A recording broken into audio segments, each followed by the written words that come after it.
Kinachofanya wewe unahisi kama kuna kitu kinarudi kwenye koo na unahisi kama kuna kitu kimekwama kwenye koo, hata kama ukinywa maji mengi au ukijaribu kutumia kitu kwa lengo la kuweza kusukuma kile kitu kiweze kishuka na kinakuwa hakishuki hapo.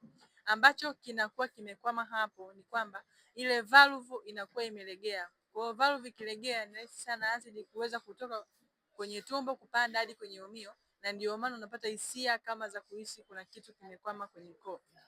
Ziko dawa ambazo zitakusaidia wewe kuweza kukaza ile misuli ya kwenye esophagus, yani ile valve, ili sasa kuzuia chakula kisirudi hadi kwenye umio. Na hizo valve zikisha kaza itakusaidia wewe hata kama ukimeza chakula hautopata tena hisia za kuhisi kama kuna kitu kimekwama kwenye koo. Ikiwa kama unahitaji kupata suluhisho moja kwa moja ya changamoto yako, mimi nimekuwa nikiwasaidia watu wengi ambao walikuwa na changamoto kama yako na wameweza kupona kabisa.